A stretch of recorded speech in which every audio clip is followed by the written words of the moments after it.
Good evening, dear friends. I'm extremely happy to be here tonight and meet all of you. I'm not sure how many times I've visited India, but must be at least 80 times. And I think I've spent 8 or 10 years of my life in India. Always love to come here. But I was telling Sister Beena, most of the time I spend in North India, but I've been to Chennai maybe 4 times, I think, and I always love to come here. And I think right from a small age, I grew up in Melbourne, and my grandfather had a textile company. And so that meant that every year, my father and my uncles would visit India, so there's been a very close connection most of my life. And I think since a young person, perhaps like many of us sitting here tonight, I was searching for something, looking for something. You know how we all have our family life, our working life, but internally we have another life where we're trying to understand this very complex world in which we live and all the challenges that all of us face. And I actually went to university and I studied architecture at Melbourne University. But this feeling of searching was very strong. So at the age of 20, I went on a long pilgrimage, which maybe we couldn't hear. Thanks. I went on a long pilgrimage, and it took me to Southeast Asia, to India, to the Middle East. I traveled right through Pakistan, Afghanistan, Iran, into Europe. And everywhere I went, it wasn't a conscious decision when I left. I lived in religious communities. So I spent time living with Muslims during Ramadan. I lived with Sikhs, I lived with Hindus, I lived with Buddhists. I went and spent time with the Dalai Lama. In Europe, I lived in a Christian community. And it was a wonderful education for me. But I settled in London. I was living and working in London, and still I was searching. I used to visit, I sometimes used to think London was like a spiritual supermarket. Everything was available there. And it was actually in London that I came across the Brahma Kumaris. And I think that one way of looking at spirituality is that spirituality offers tools, internal tools for my mind and for my inner world to manage this very challenging world in which all of us are living. Every single person sitting in this room is daily faced with various challenges, whether they are financial, whether they are relationship, whether they are work-related. And it affects our enjoyment of life. And what I found is that spirituality helps me understand more deeply how I can manage my mind and my responses to all these challenges. And recently a friend was telling me about the Caribbean. You know the Caribbean, those islands of Florida in America, Jamaica and Trinidad and places. That the Caribbean is famous for its beautiful weather, but it's also famous for cyclones. And once there was a lot of ships in the area, and a huge cyclone came up, and the American Coast Guard wasn't able to warn the ship's captains that the cyclone was coming.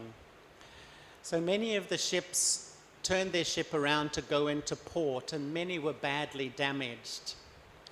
But one ship's captain steered his ship into the center of the cyclone. You know, a cyclone is going like this, and there's a calm center. In all cyclones, there's a calm center. And so he kept his ship in that calm center And as the cyclone moved, he kept his ship there. And when the cyclone went down, his ship was the least damaged. And I think it's like a good metaphor for life today. We're living in a cyclone of change, a cyclone of challenges, each person, no matter where you live in this world. And yet we have to have the wisdom to find a calm center in myself to manage all this upheaval. And recently in Australia, I was talking at an event with a young woman, in fact, a young mother. And she shared her life story. She had 3 children, but she was sharing how she had some family problems and financial problems. And she was very open. She said she felt quite angry inside, negative inside. And when this went on for a little while, she got cancer. And she said she even felt more angry and more negative once she contracted this cancer. But then she began to think, well, what am I going to do to change this problem? And she said she looked at her life and she looked at her attitude. And she said that she was a very negative person, always blaming everybody else for the problems in her life. And she began to think, if I'm going to see my children grow up, if I'm going to survive, I have to change my attitude. And so she said she really practiced being more positive in her life. And she went into remission. Her cancer actually went. And what she said was, the biggest challenge in my life, my cancer became my best friend, because it was my cancer that helped me change my attitude. I'm sure you've all had that experience. Sometimes the biggest challenges force you to bring change in your attitude, change in your behavior, change in your relationships. I would say change in my life, which is something really important. Because all of us are faced with challenges.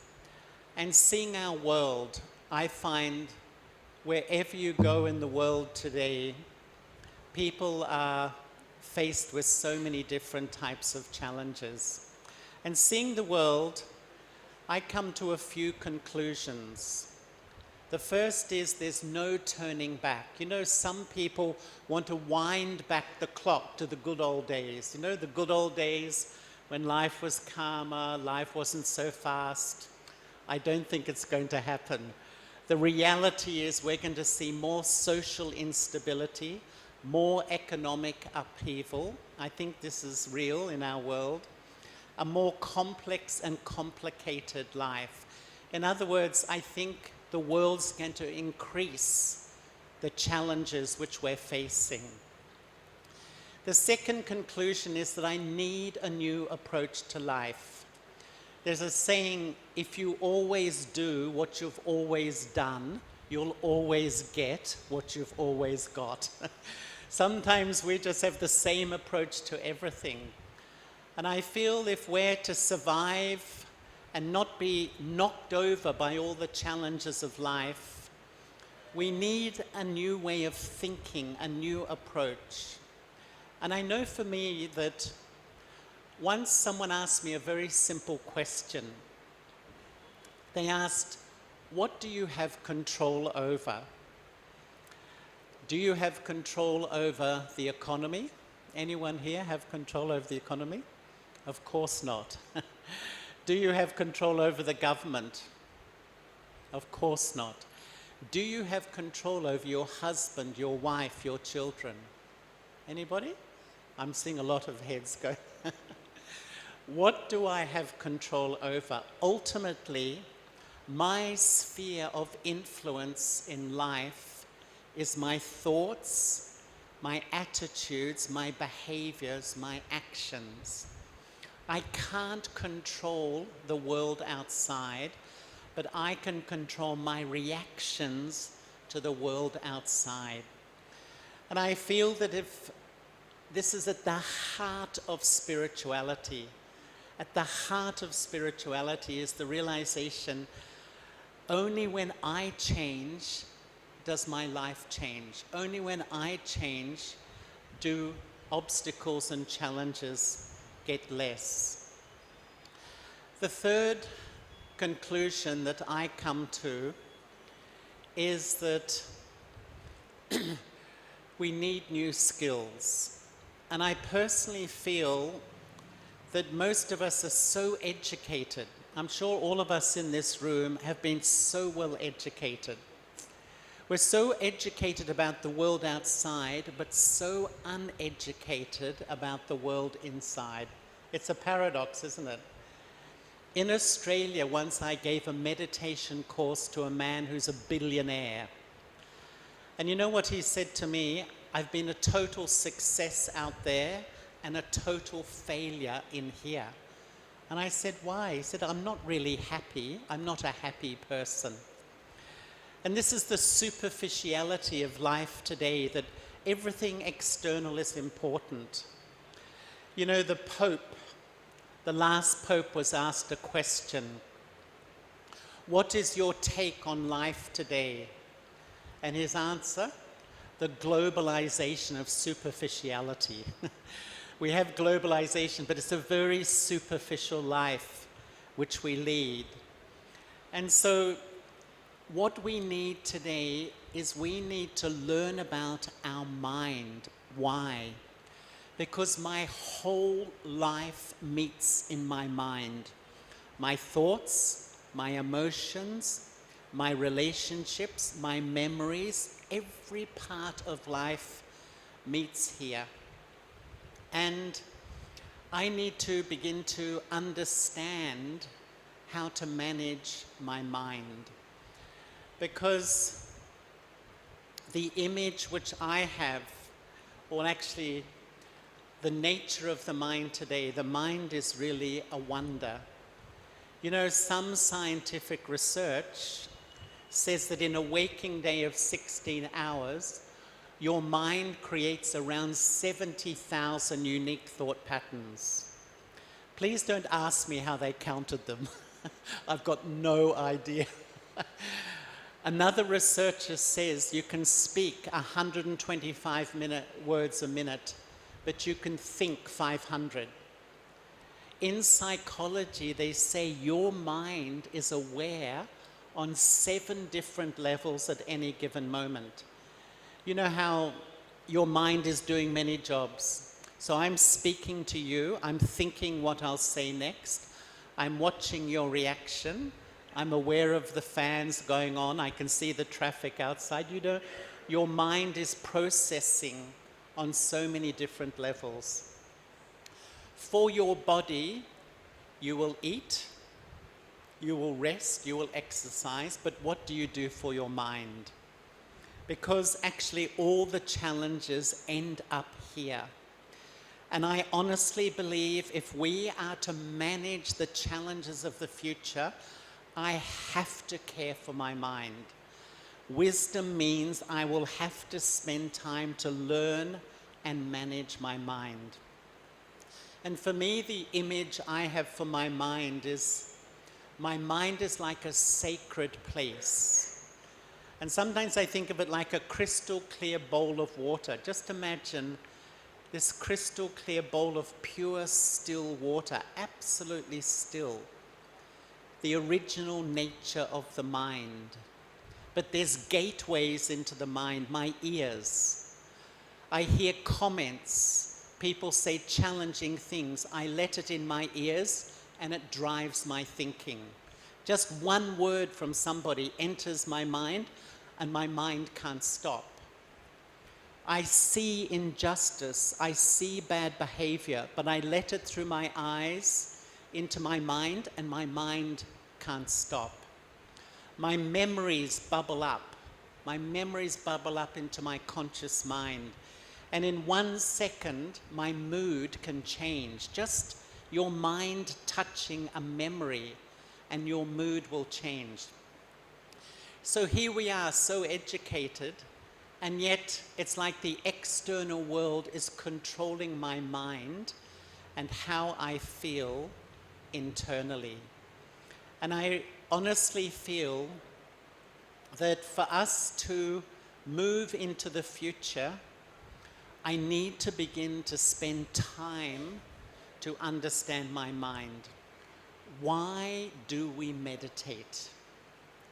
Because when you meditate, you're sitting down and you're creating the thoughts you want, rather than your mind reacting to life. I hear a comment, think, think, think. I hear some news, think, think, think.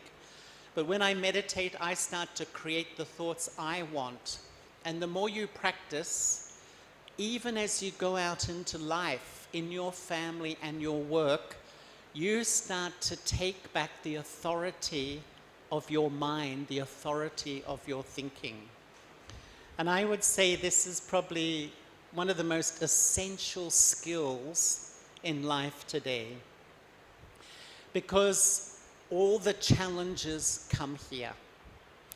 And this is where I need the tools to manage the constant challenges of life.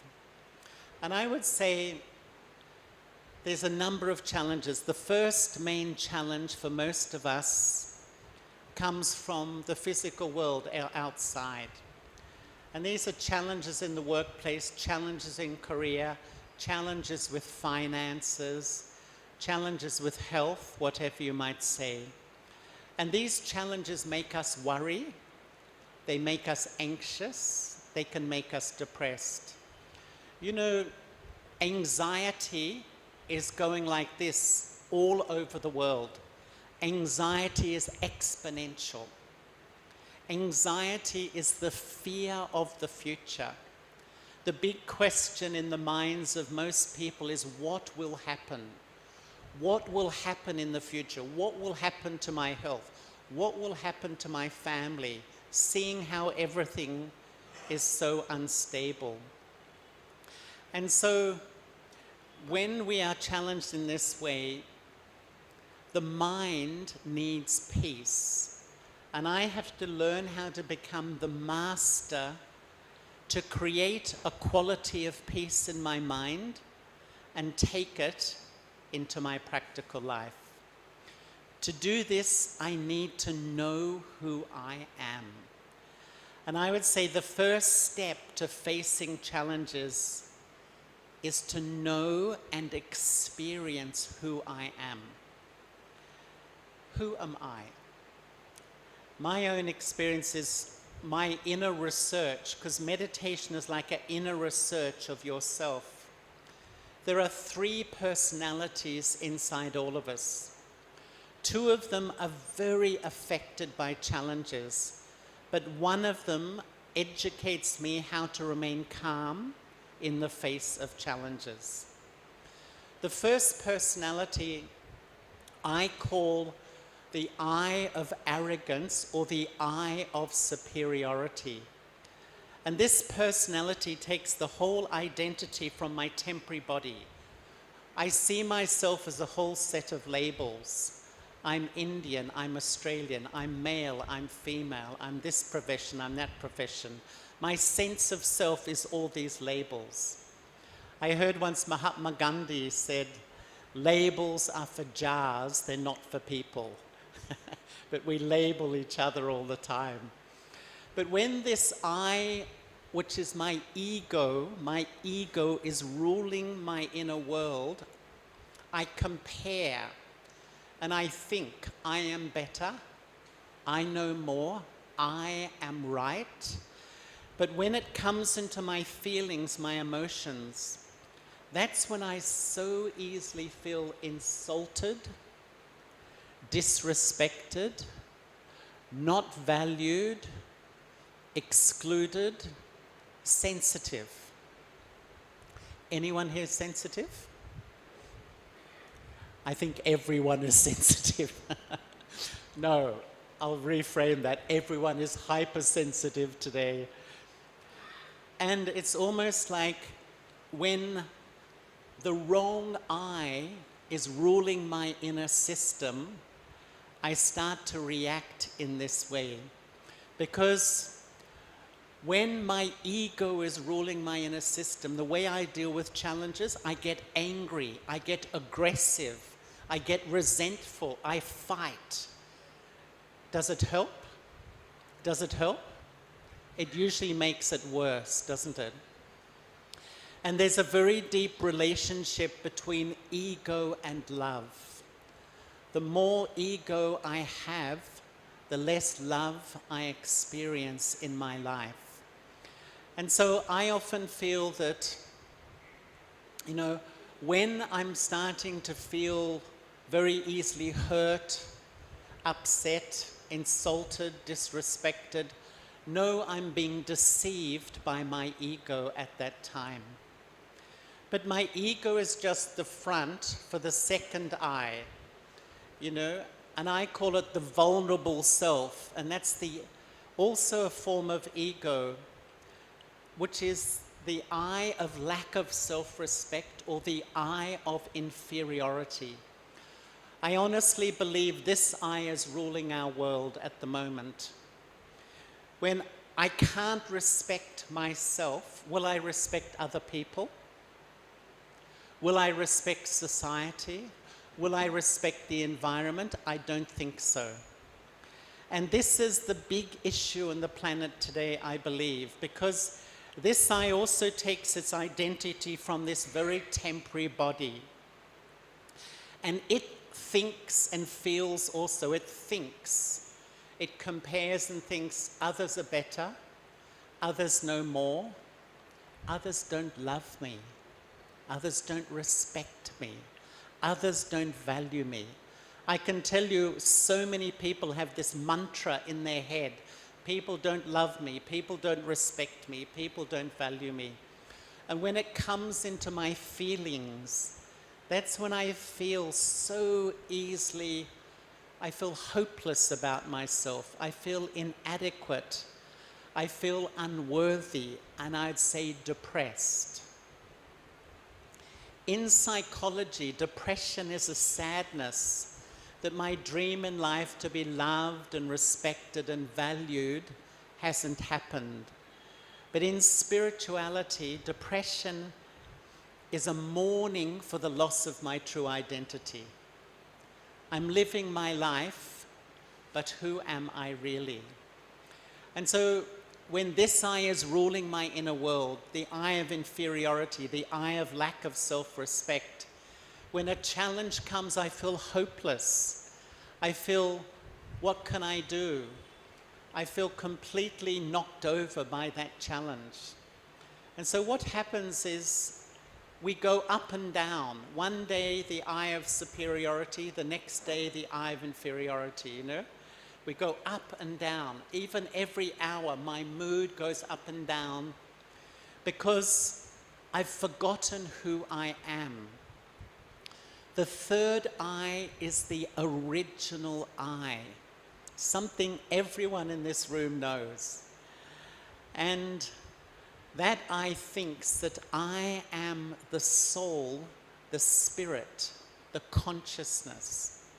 The soul is a wonder, the Atma. As you know, the Atma means three things. I, secondly, the living, the dweller in the costume. The soul is just a point, and in mathematics, a point exists, but it has no length, breadth, or width. The soul is so subtle. And as you know, the soul sits in the front of the brain. The soul enters the body in the womb, and the soul will continue. But I, the soul, am the permanent self. And recently in Australia, I was talking with a medical scientist. And he reminded me something I'd forgotten, that this body, when you hit your body, it feels solid, doesn't it? Does it feel solid? But he said, according to science, 99.9% of this body is space. It's made up of molecules, and a molecule has the nucleus and the electrons going around. It's mainly space. And in fact, he said, This body is like a hologram. The soul sits here, and the soul is acting through the body. And so as I begin to know and experience who I am, it's like I come home to a place inside where I feel so calm and so peaceful. And we don't feel we have to impress anybody. We don't feel we have to, look good. You know how today we sort of feel I have to project an image and look good. I begin to accept myself as I am. My own experience. The first step in meditation is knowing, believing, and experiencing the reality of the eternal self, the immortal self, the true self, the soul. And my experience was the speed of your mind cools down. You taste the most precious thing in life, which is inner peace. And the more you taste that inner peace, you build up a resilience to all these external challenges. And when you are living in a state of self-awareness, you observe more than absorb.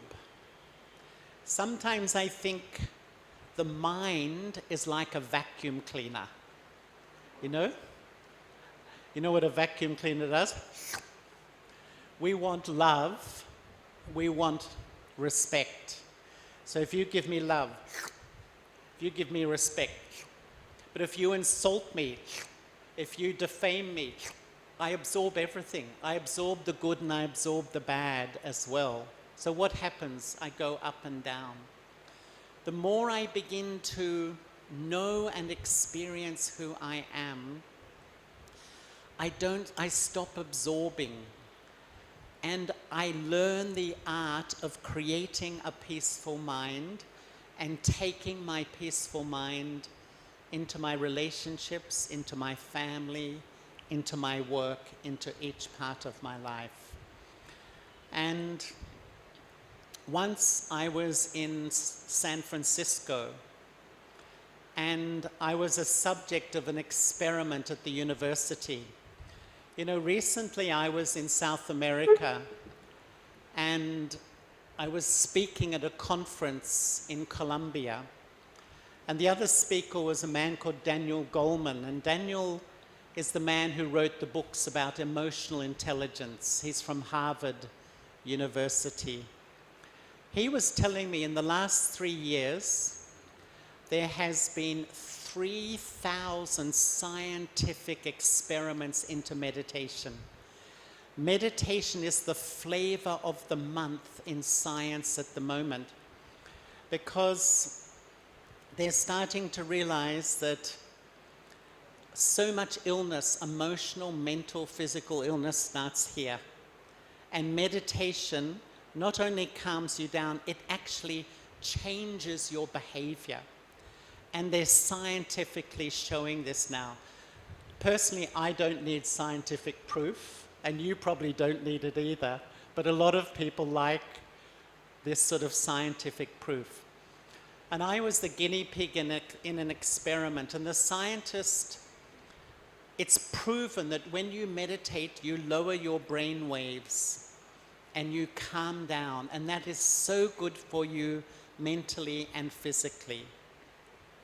To the point in Switzerland and Germany, if you prove that you are a regular meditator, you get lower life insurance premiums. Because there's data that meditators, it's good for your heart, it's good for everything.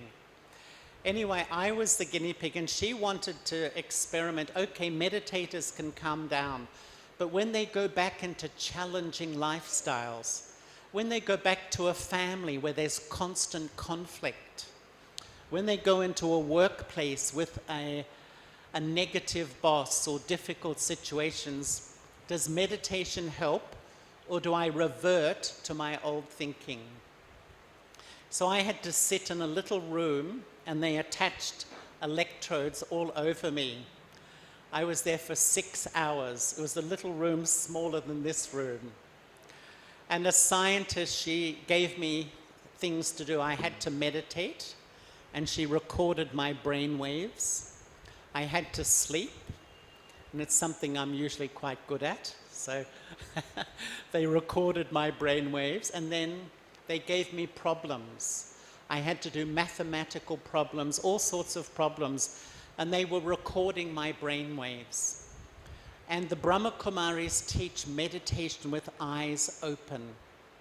And you know what she said, the scientist, the people who meditate with their eyes open carry the peace into their daily behavior and their daily life. And this is why we meditate. Meditation isn't a reclusive practice where you withdraw from life. Meditation is for life, is for action. And if you meditate every morning and you create a calm mind, it will influence your whole day.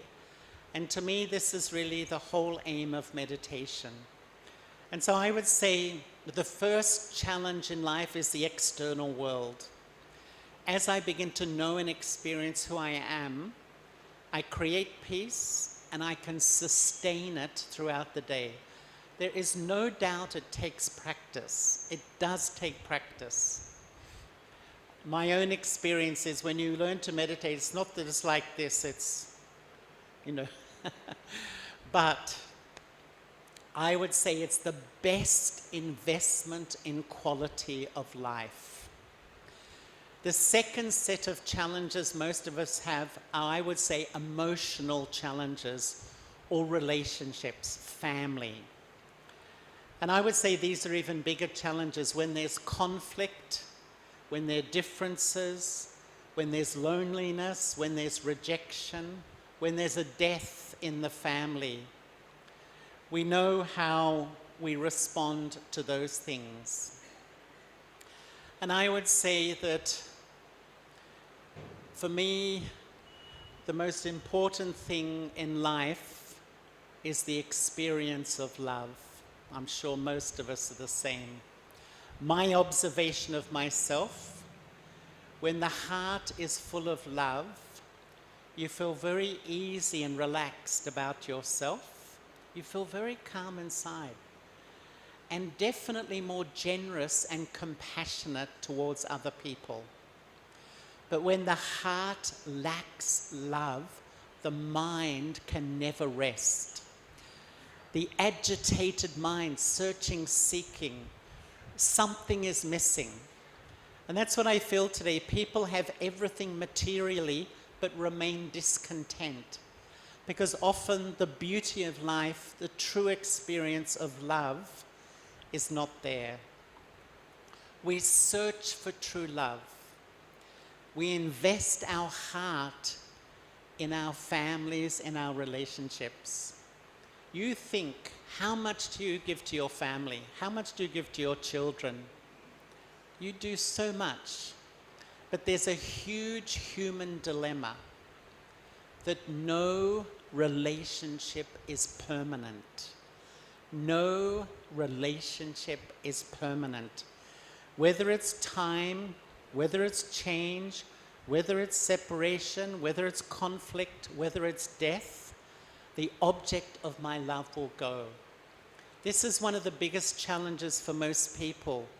The fear, the anxiety that my sources of love will go. And this is the beauty of spirituality, because spirituality educates us about the one relationship that is permanent, and that is the relationship with God. And when I begin to explore this relationship, I personally feel it's not in a religious way. Just as I am an eternal soul, I sit here in the forehead. As we know, the soul can take a male body or the soul can take a female body. The soul can be born anywhere. But God is a soul without a physical form. but a real, living, pulsating soul. So when I meditate, I'm not meditating on a concept, a belief, an intellectual point of philosophy. I'm actually in relationship with like the lover of the soul, a real living soul. And sometimes I think that it's like God, the Supreme Soul, Param Atma, is on the FM dial, you know, the FM wavelength. When I am body conscious, when I, the soul, forget who I am and I think I'm a temporary body, I'm on the AM dial. I can believe in God, but I can't connect. To me, that is what religion is. It's more a belief in God. But yoga is this deep absorption of myself in this relationship with God. So the more I become soul conscious, I go up to the FM wavelength. And it's like I'm resonating on the same frequency as God. And I feel that when I start to experience this connection, this union, this yoga, it's like my influence is from there. And the more it is, the less people, behaviors, attitudes, criticisms, situations begin to impinge and affect my inner world. And yoga is an incredible thing because, in a sense, whatever my mind touches, I'm having yoga with that thing. While you're sitting here, how many times has your mind thought of somebody while I'm speaking? You know, the mind's doing, jumping all over the place. If you connect with a family member that you love and you're close to, instantly you connect, you're influenced, and you feel calm and happy inside. But if you connect, your mind connects with a family member where there's a conflict, there's a problem, the second your mind touches them, you feel uncomfortable, you feel unhappy inside. So whatever my mind touches, that creates a feeling inside. The logic of Raja Yoga is, if my mind connects with the source that's unlimited in peace, purity, power, happiness, and love, when that is the connection, it's like I click on a website. I click on the God website and I download the data from the God website. You download peace, you download happiness, you download well-being into the sacred space of your mind. And I think that when we have this natural union, because meditation is I, the soul, look through the third eye, I touch the Supreme Soul, and I download those qualities. I have built up so much internal power and willpower to deal with any challenge that comes my way. And to me, there's like three sources of love in life: from myself, from God, and my family and friends. For most of us, we don't get much love from me. Usually a lot of criticism. From God, personally, I believe people have faith in God, but I'm not sure I really feel love and belonging. So my one source of love is my family and my friends. So if there's a loss in the family, it's like my whole life goes up into upheaval. What is spirituality? What is spirituality? Spirituality is laying a platform of first a loving relationship with myself as a soul, a loving relationship with God as the Supreme Soul. And this is such a platform that as life changes around me, as people change, as people's moods go up and down, I've based my life on something that won't change. I become stable. You think it's possible? Think it's possible? It takes practice, we all know. And personally, I've been involved with the BKs for 43 years. I've never missed a day in meditation. And the more you practice, it's like you build in this into your inner world. And I think it's the best investment in quality of life, because the culture today is everything outside is important, but we've become so empty inside. So we have challenges from the world, and when I know myself, I start to deal with them. We have challenges in relationships. When I have a strong connection with the Supreme Soul, I can deal with that. But sometimes we have personal challenges. You know, sometimes, you know how you're going along in your life, something happens, a lot of fear comes into your mind, or insecurity. Or sometimes we feel bad about a past action I've done, a past mistake, by my own karma, my own past actions. And I think that these are internal challenges. And you know how sometimes something happens out there and it triggers these feelings inside. And they flush into my mind, and I have no tools to deal with them. Because what I've learned in the Brahma Kumaris is that the soul is an overname for three aspects of consciousness. My mind receives information from the world. My intellect assesses all the information that comes. I make a decision, I do an action, and every action leaves impressions, as you know, the sanskaras. So each one of us is sitting here, and in our subconscious, in our memory track, we carry our whole past in the form of sanskaras, which are like little capsules of emotion and feeling.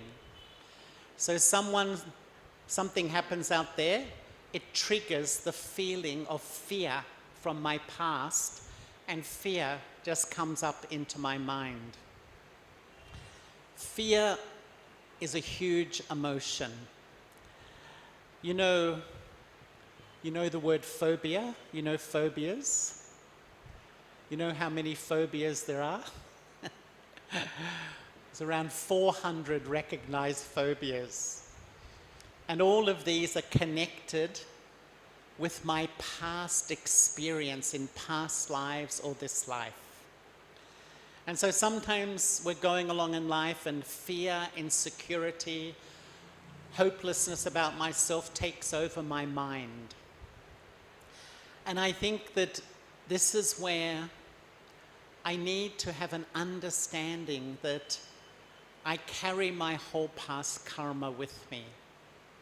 And what is the purpose of a regular meditation practice? Firstly, I feel calm in the present.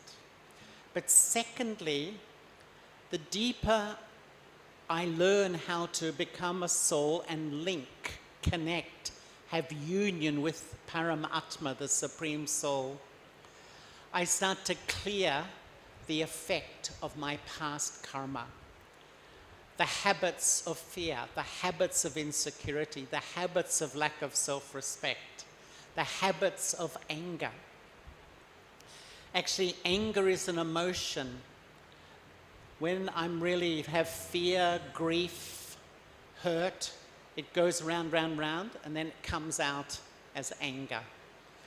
And I'm able to understand that the deeper my meditation, I start to clear the effect of my past. And this is why I think that, look at our world. What's your take on the world at the moment? It's a very unstable world, quite frankly. And the more I'm attached to outcomes outside, the more I'm going to be up and down. It is inevitable the economy is going to go up and down, the world economy. It's inevitable. So many things are going to fluctuate in our world. So I have to invest in inner stability by a regular spiritual practice. And what I feel is an act of love for myself is to put a little structure into my daily life. To wake up and meditate. I'm sure many of you do. Who meditates on a regular basis? Yeah. Oh, only a few. But, you know, I wake up and I meditate. And you know, what I often see is when you meditate, it's like you create an awareness in your mind. And the awareness is like earth or soil. And so the plants that grow out of that soil, the thoughts are like the grass or the plants. When the awareness is healthy, it's peaceful and pure, all the thoughts during the day that grow out of that are healthy. So when you meditate in the morning, I wake up every morning wherever I am in the world at 4 a.m. and I meditate for 45 minutes. I do it every day. And you cool down and you calm down and you set a foundation in your mind. And then during the day, we practice what we call traffic control. We stop for a minute or two every hour and watch the traffic of my mind and calm my mind down. In the evening, I meditate. And you know what often people say? That's good for you, but I don't have time. It's like saying, I don't have time to be peaceful. I don't have time to be happy. I'm too busy being stressed and anxious. What sort of life is this? What sort of life? And you know, India is the heart of spirituality in our world. This culture of spirituality and meditation really originates from here. And I often feel that, you know, India is a growing economy, but the most valuable export from this country is spirituality. And I've actually visited, I'd said 80, even more countries than 80 countries of the world. And the Brahma Kumaris are all over the world, the sisters in white saris. And I think if you saw, this year I've been in America, I've been in South America, I've been in Russia, I've been in China. Everywhere in the world, the sisters are there in their white saris, teaching people simple meditation, simple lifestyle. People of all religions or no religion. And I think you'd be really proud of what they're doing, offering the people of the world this simple practice. Because the more you feel strong inside, the more you can deal with this very unstable world in which we're living. And am I feeling wherever I go, and in Australia, all the major banks have meditation rooms in the banks. The national airline has meditation rooms. The police force has meditation rooms. It's a known thing that, and they do it for a reason, for the well-being of their staff, but they know it increases productivity too. Because when people are happy at work, they're going to produce more. So it's a business decision as well as a human resource decision. You know, we have to look after our mind, and to look after the mind, I have to give time. Otherwise, an overactive mind affects your emotional health, your relationships, and even your physical well-being too. And just lastly, and if you want to ask any questions, you'll be welcome. But one of the people who comes to our centre in London, he's an old friend of mine of 30 years. He's the medical editor of the Times and the science editor of the London Times. And he wrote a book called Will to Be Well. It's about health. And he says the greatest factor in good health is happiness.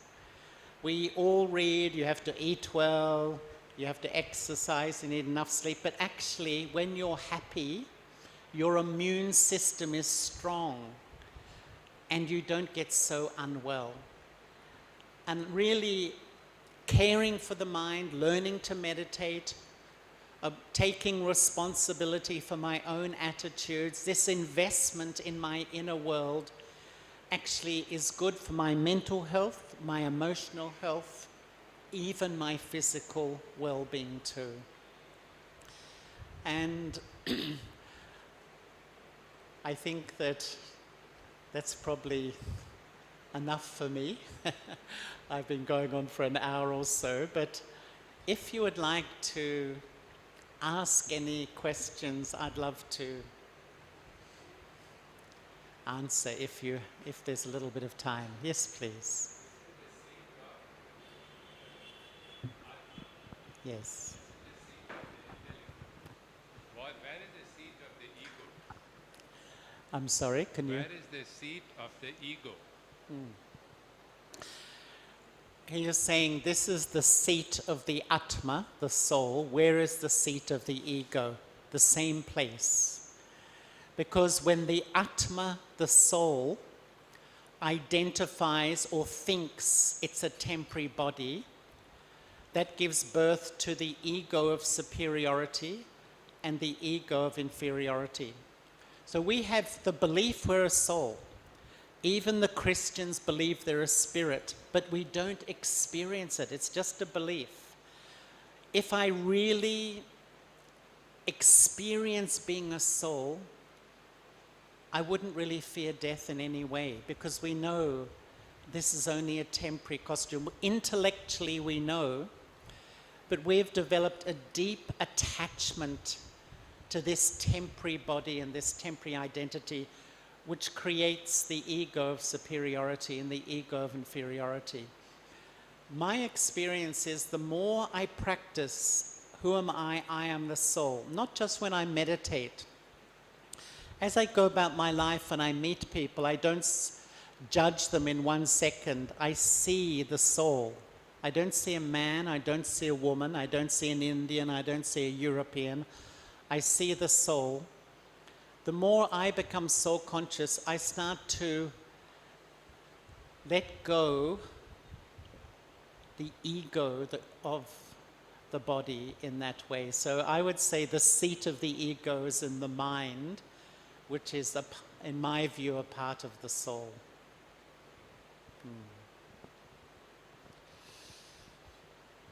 How do we get rid of ego? I'm sorry? How do we get rid of ego? How do BKs? How do we get rid of ego? How do BKs get rid of ego? You know, really, I would say, for me, every single day, as I go about my life, I practice soul consciousness. When I'm fully soul conscious, I will be egoless.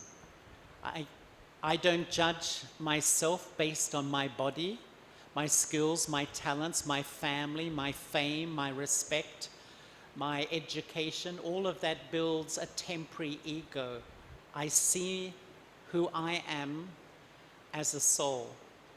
But we know the habit is so deep, the attachment to this temporary identity, and the practice of my permanent identity takes time. But the Brahma Kumari's practice is more soul conscious you become, and the more you have a relationship with the Supreme Soul, you start to clear the account of ego inside, but it's a long-term journey. No one can let go their ego overnight, I believe personally.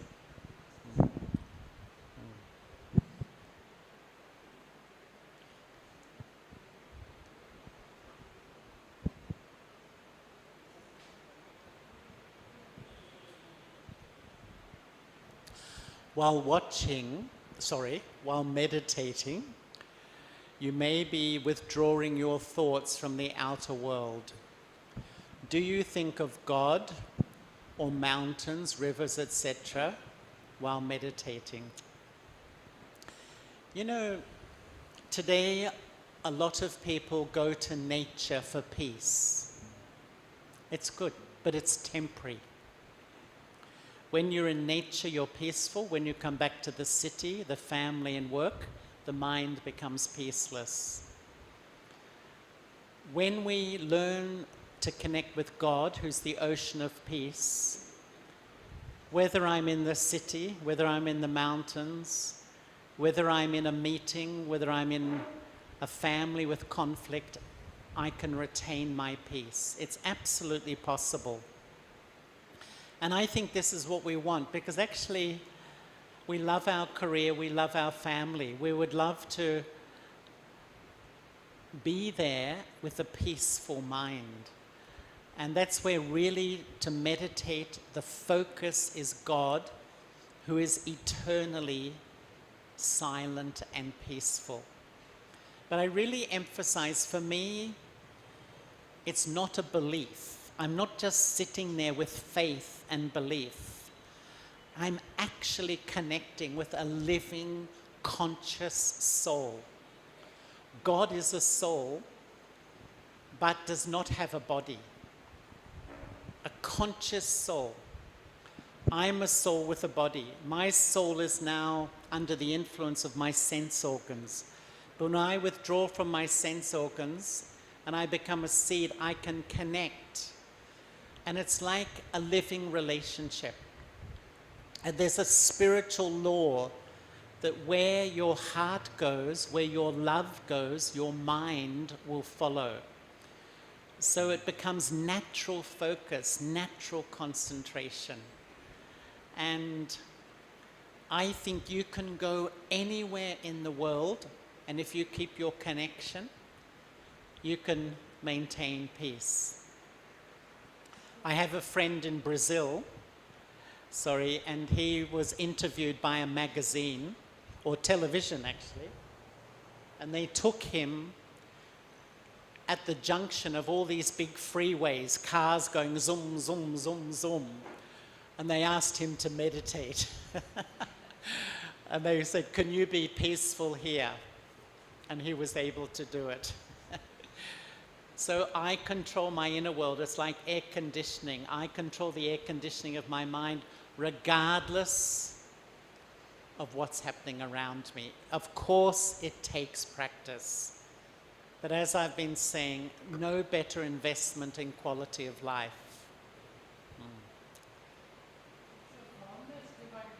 Hello.